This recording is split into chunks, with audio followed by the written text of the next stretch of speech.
ujian di akhir zaman itu ternyata di satu sisi ada yang terlalu jauh liberal, sekuler gitu ya, terus saja bergerak terus nih liberal, sekuler, sesat terus. Tapi satu sisi ada sebenarnya dia berada dalam kebenaran, tapi sayang kurang jujur. Ketika kurang jujur, akhirnya apa? Ya susah juga mendapatkan kebenaran yang utuh. Maka tujuan belajar hari ini itu yang membuat kadang-kadang tidak sampai kepada kebenaran. Tujuan nomor satu. Sekarang kalau saya tanyakan kepada jamaah sekalian, ada nggak di akhir zaman ini satu grup kajian dengan grup kajian yang lain malah akhirnya menimbulkan perselisihan dan permusuhan? Ada nggak yang begitu? Ada ya? Banyak kan?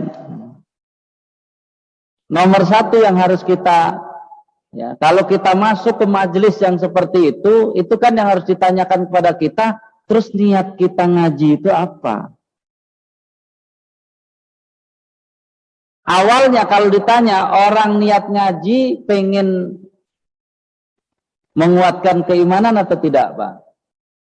Pengen menguatkan keimanan. Setelah menguatkan keimanan, sebenarnya iman itu agar kita mencapai derajat ketakwaan. Nih jangan lupa nih, mau ngaji di mana saja itu harus bilang apa? Saya harus bertambah iman, saya harus bertambah bertakwa.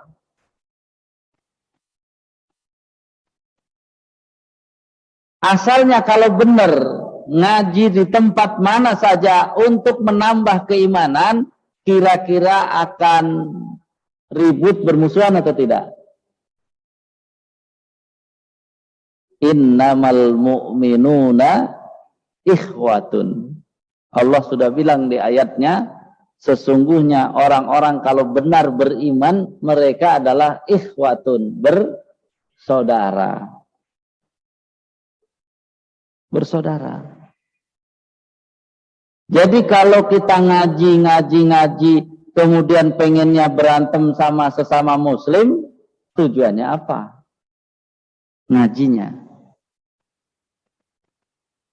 Ya Ustadz, Rasulullah juga waktu berdakwah di awal ditentang, ditolak. Iya, ditentang, ditolak oleh orang musyrik.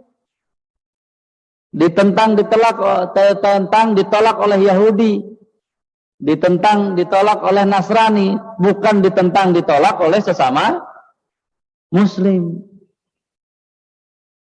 Kecuali yang menentang, menolak adalah orang muslim yang sekuler tadi, orang muslim yang sesat, ya itu nggak apa-apa ditolak dengan itu. Tapi kayaknya orang muslimnya biasa saja, kenapa menolak? Sebenarnya ini dua sisi yang harus dipahami sendiri. Maka kalau ya ada ayat surat Al-Maidah yang kalau angkatan bapak-bapak ini sangat terkenal. Itu surat Al-Maidah ayat 90 itu sangat terkenal. Itu dulu kalau mau nyanyi baca dulu tuh ayat itu. Innamal khamru, ya. Itu Bang Haji ya Pak ya. Ya ayyuhalladzina amanu innamal khamru wal maisir wal ansabu wal azlamu rijsum min amalis seton. Jeng gitu kan. Dibaca dulu tuh ayat ya. Ayat tentang judi. Ya. Khamr, mabuk-mabukan dan judi. Yang saya inginkan coba pahami. Karena ayat 91 itu Allah menyatakan innama yuridus syaitan. Sesungguhnya setan hanya Ya, ini Allah sudah pakai hanya. Satu-satunya tujuan setan. Ayyuki abainakum. Agar ya, terjadi di antara kalian al-adawata, permusuhan, wal baghdha, dan saling benci membenci, fil khamri wal maisir, melalui khamr dan ya, melalui mabuk-mabukan, minuman keras dan judi. Ini saya ingin membawa, ternyata hari ini setan untuk ngajak musuh-musuhan dan saling membenci tidak perlu lewat homer dan maisir, malah lewat pengajian. Jadi akhirnya kita bilang ini sedang ngaji atau sedang mabuk-mabukan, sedang ngaji atau sedang judi. Kenapa pengajian akhirnya jadi bermusuhan? Kata Allah dalam Al-Quran, adanya pengharaman ya homer dan judi, salah satunya kata Allah, setan menjadikan homer dan judi itu untuk saling bermusuhan. Lucu juga ya. Pertanyaannya sederhana. Benar nggak orang ngaji lalu jadi musuhan itu berarti bukan ngaji tapi sedang mabok? Apa sebabnya, Pak? Mabok. Ya kayak orang jatuh cinta. Kan orang jatuh cinta itu sampai bohong banget kan di lagunya itu. Yang apa? Rasa coklat tuh apa? Kotoran binatang rasa coklat tuh kan ya mabok. Makanya sering jatuh cinta itu disebut mabok kepayang atau mabok cinta. Nah kita ini akhir zaman, jangan mabuk cinta walaupun ngaji. Kita ngaji kayak mabuk cinta. Kalau dari sisi kompetensi lulusan, kira-kira lulusan mana yang apa saja yang dikatakan gurunya harus diikuti? Kan yang dikatakan, kan ini akhir zaman, Pak. Akhir zaman tuh hati-hati. Karena apa? Islam ya akan disampaikan oleh siapapun, tapi kita harus pandai milah-milah. Namanya juga akhir zaman. Kita nggak tahu mana yang temennya Dajjal, mana yang bukan temennya Dajjal. Maka tidak boleh di akhir zaman tuh ikut semuanya telak-telak dengan guru. Adab dengan guru tetap dijaga. Kita hormat, kita tidak mendebat, kita ini dalam ya mendebat dalam tanda kutip ya. Tapi tidak semua yang guru katakan harus diikuti. Itu mabuk nanti jadinya. Bukan cerdas. Yang benar setelah ditanyakan konfirmasi ya cari data-data lain, oh ini benar. Ya udah, kalau yang benar melaksanakan. Ini kayaknya kurang benar, ini ya jangan dilaksanakan. Itu tandanya kita nggak mabuk, Pak. Tapi kalau bahasa standar kelulusan, yang apa saja dari gurunya harus dikerjakan sama persis, itu lulusan apa, Pak? Kalau Bapak punya cucu,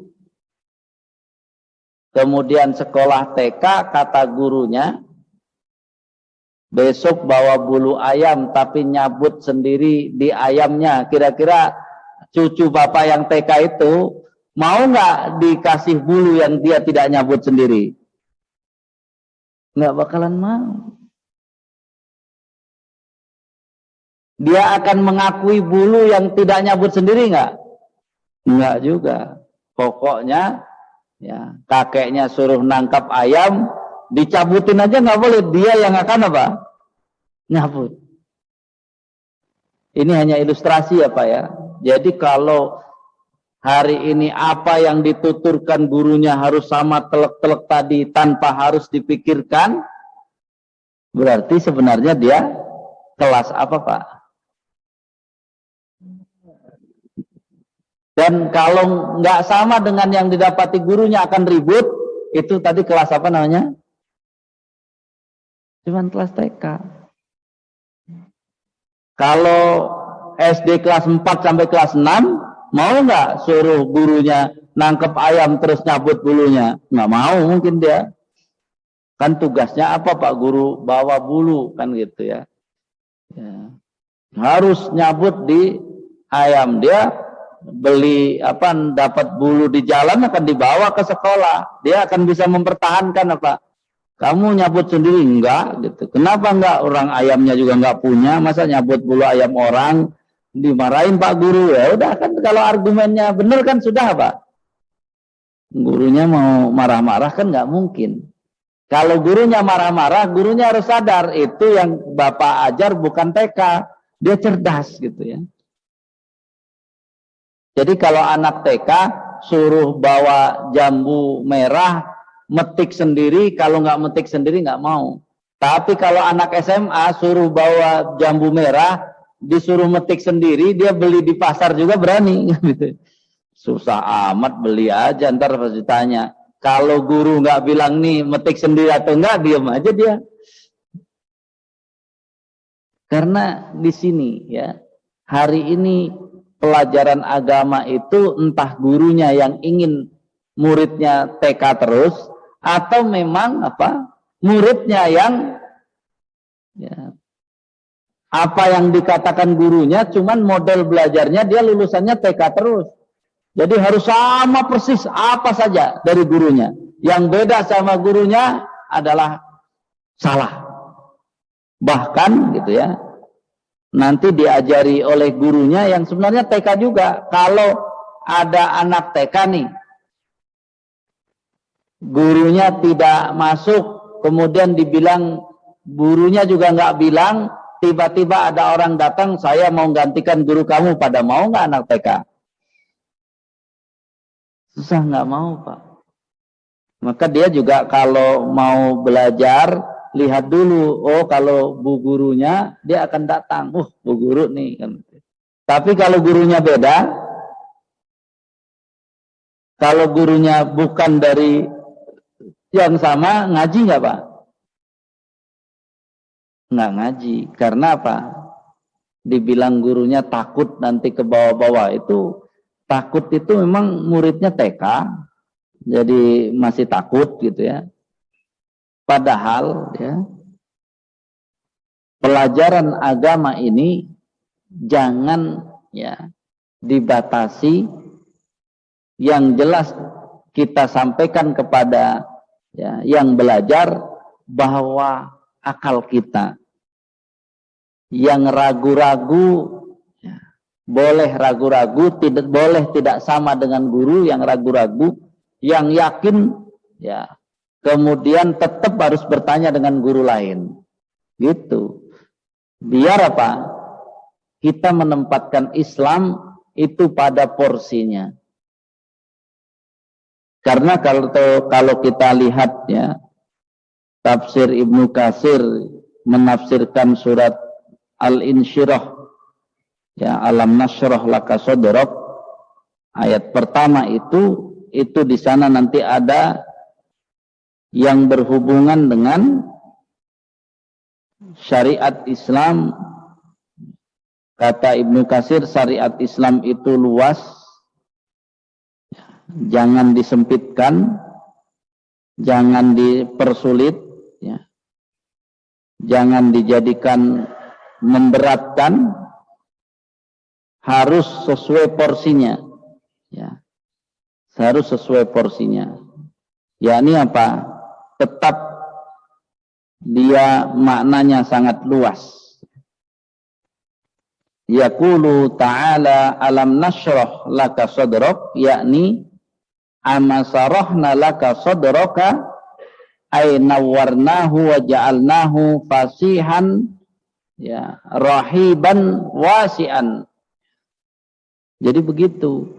Bukankah kami telah ya melapangkan dadamu, kami berikan cahayanya sehingga menjadikan hatimu itu menjadi yang luas, lapang ya.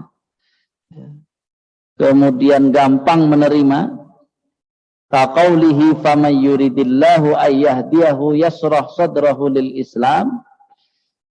Siapa yang Allah kehendaki untuk diberi petunjuk maka akan lapang dadanya untuk Islam. Jadi Islam itu luas, jangan hanya dari satu sisi.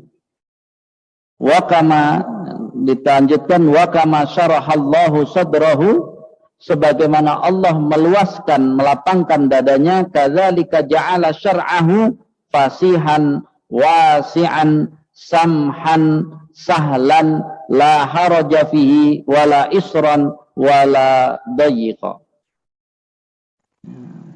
Artinya apa? Artinya sebagaimana telah dilapangkan dada, begitulah syariat Allah itu juga luas.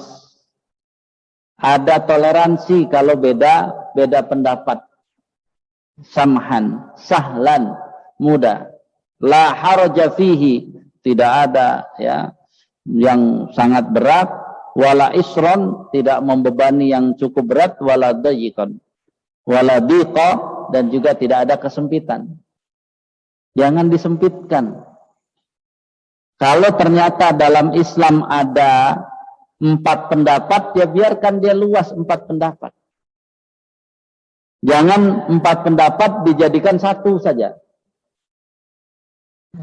Kita nggak jujur, makanya tadi hati-hati, jangan-jangan pengajarannya yang tidak jujur.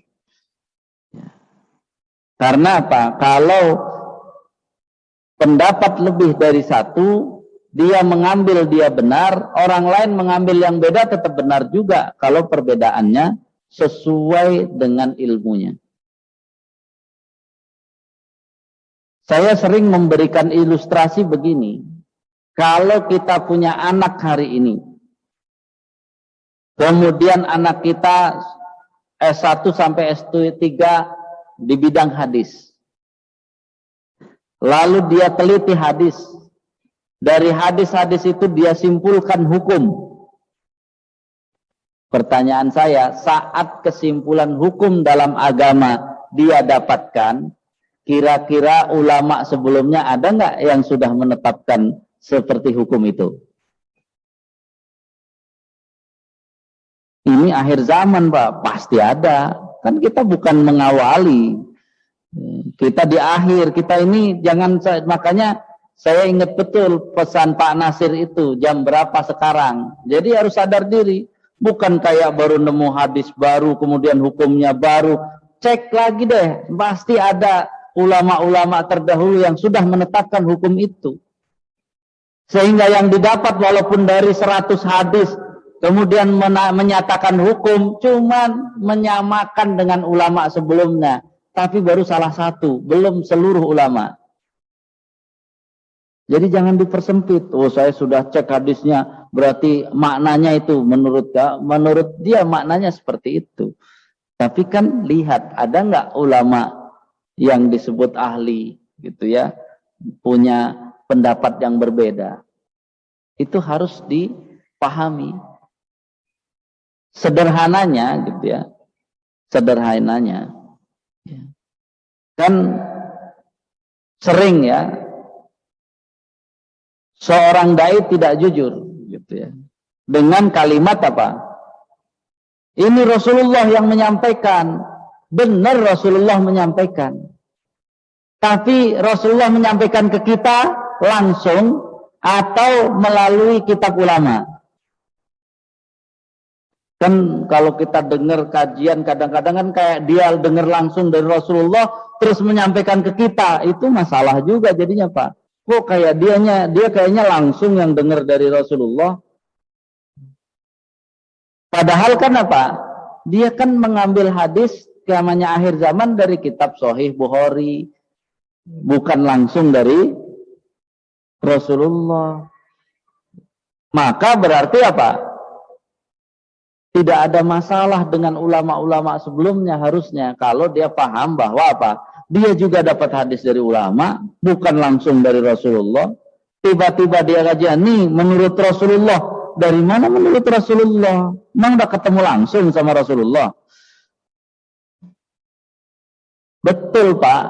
harusnya itu menurut ulama yang menjelaskan nih Rasulullah seperti ini, itu fair. Nggak mungkin kita bilang langsung menurut Rasulullah. Ya, menurut ulama ini kata Rasulullah, itu lebih fair lagi. Dari hadisnya disahihkan. Yang mensahihkan Rasulullah atau ulama? Kan ulama lagi, balik lagi. Tiba-tiba kita menolak misalnya hukum fikih dari Imam Syafi'i ditolak. Hukum fikih dari ini. Kenapa? Kata dia bertentangan dengan hadis. Masalah Pak, itu nggak jujur. Tidak jujur sama sekali. Sehingga apa? Jadi permusuhan. Digoda setan untuk saling benci-membenci. Seolah-olah beda. Di mana bedanya? Yang beda kan gurunya yang menyampaikan nantinya. Bukan ajarannya yang beda. Kalau Islam nggak mungkin beda, Pak. Islam tuh nggak mungkin beda. Salah satu yang bermasalah di negeri kita adalah ada satu buku yang di buku itu dipertentangkan antara Rasulullah dan Imam Syafi'i. Masya Allah. Jadi diambil Imam Syafi'i kan punya pendapat bid'ah ada hasanah dan sayyi'ah. Lalu dia ambil hadis dari Rasulullah, bid'ah itu dolalah. Lalu dia cuma bilang apa? Mau ikut Rasulullah atau ikut Imam Syafi'i? Maksudnya Imam Syafi'i nggak ikut Rasulullah gitu Pak.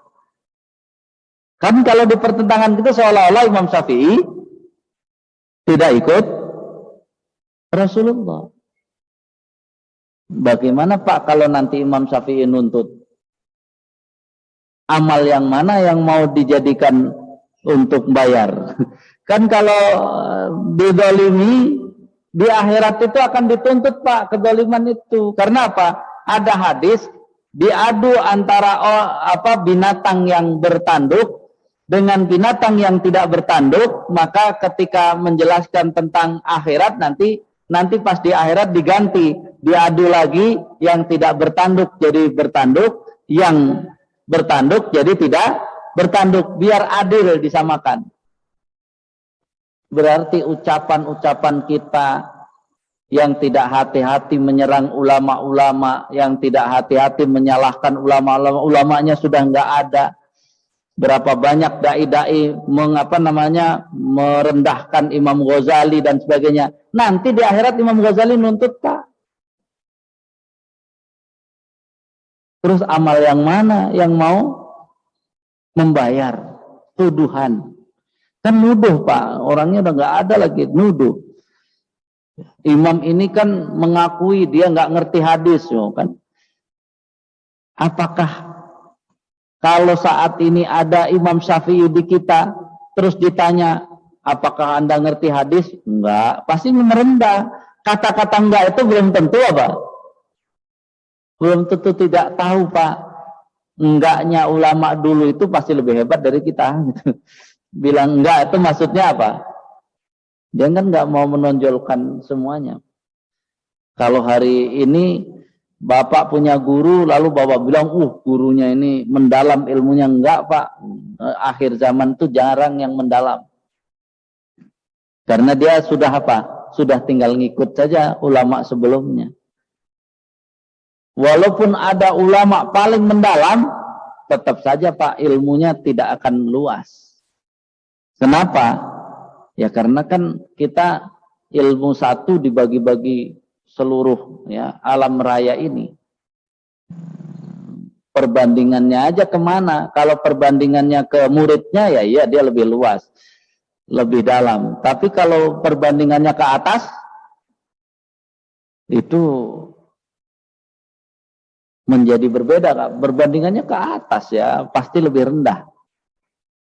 Jadi ketika kita merasa bahwa kita punya ilmu yang luas, ilmu yang dalam, itu sudah jadi sempit Pak. Karena kalau kita membayangkan ulama dahulu udah nggak kebayang memorinya kayak apa gitu ya. Dan kesempurnaan Islam itu sudah paripurna di akhir zaman itu kan tinggal mengembalikan, bukan apa? Bukan mencari baru, hanya mengembalikan kesempurnaan Islam itu.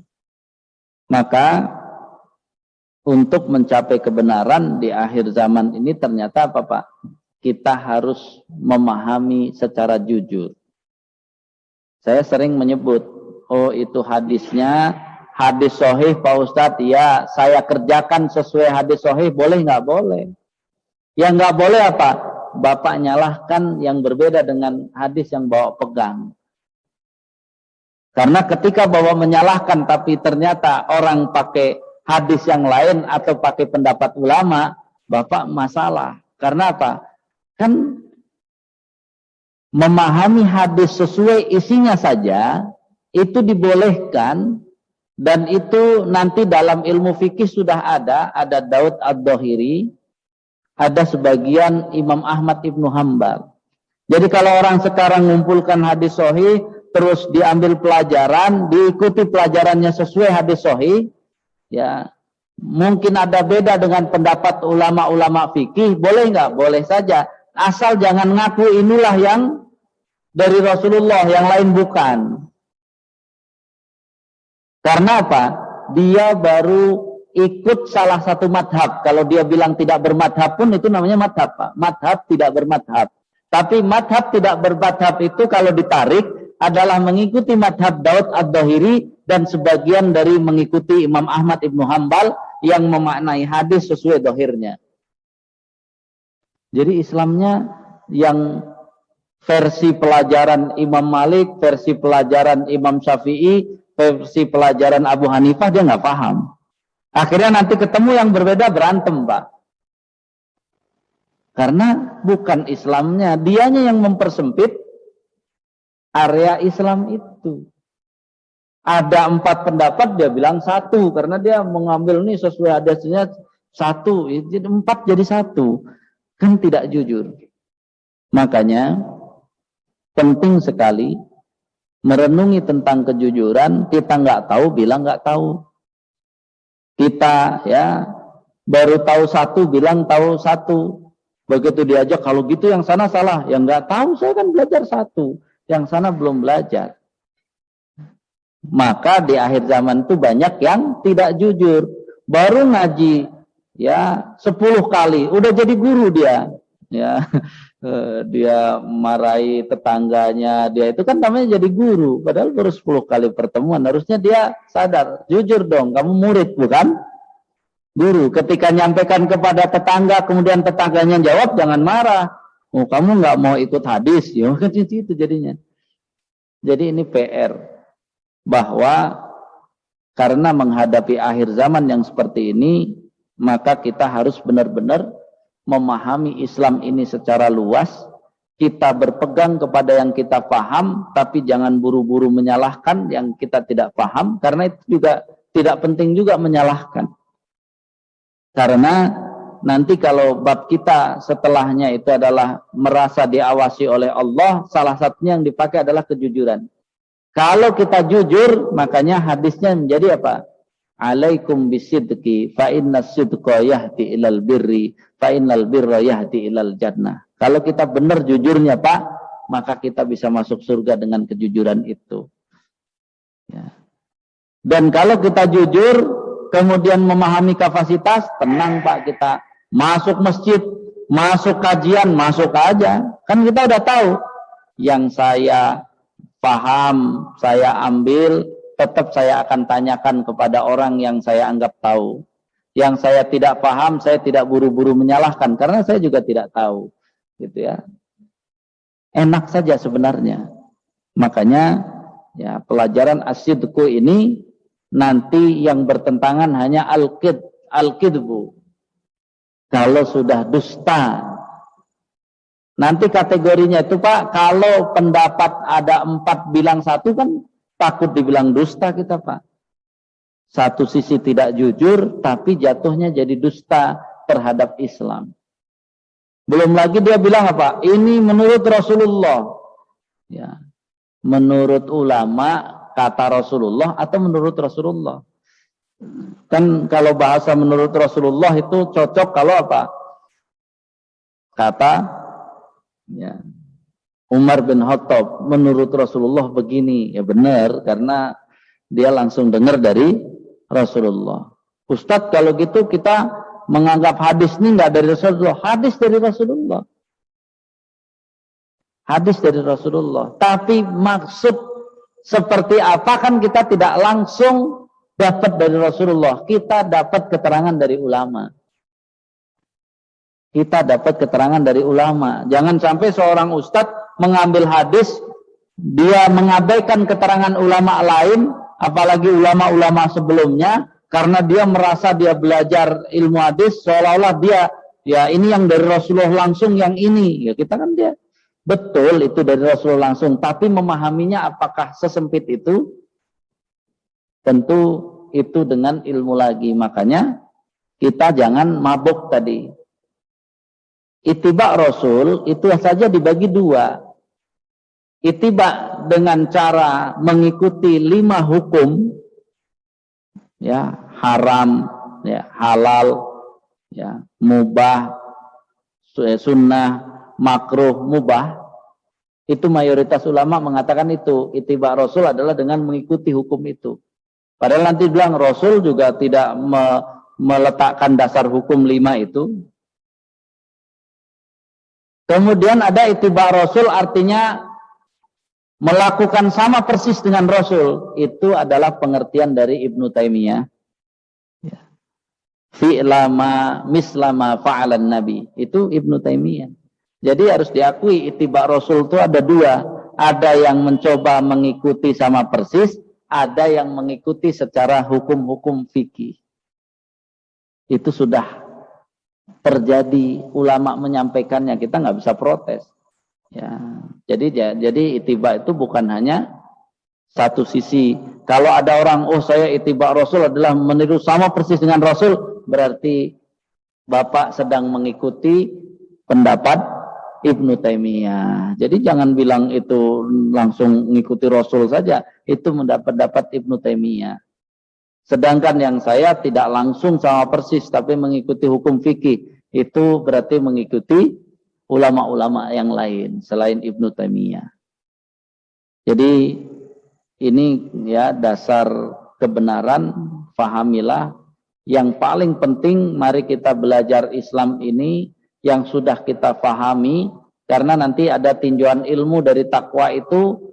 Ya, tinjauan ilmu dari takwa itu adalah, Pak, yang disebut kita sudah punya ilmu adalah yang sudah sampai kita laksanakan kalau kebaikan. Misalnya kalau ditanya orang, Bapak tahu nggak ilmu tahajud? Kalau kita sudah ngerti tata caranya, ngerti ketentuan-ketentuannya, lalu kita istiqomah melaksanakannya, baru kita disebut punya ilmu. Tapi kalau baru teori saja, kita nggak melaksanakannya, dalam ya kaidah takwa kita belum, Pak, ilmunya belum sampai. Baru pengetahuan saja, ilmunya belum sampai. Wallahu a'lam.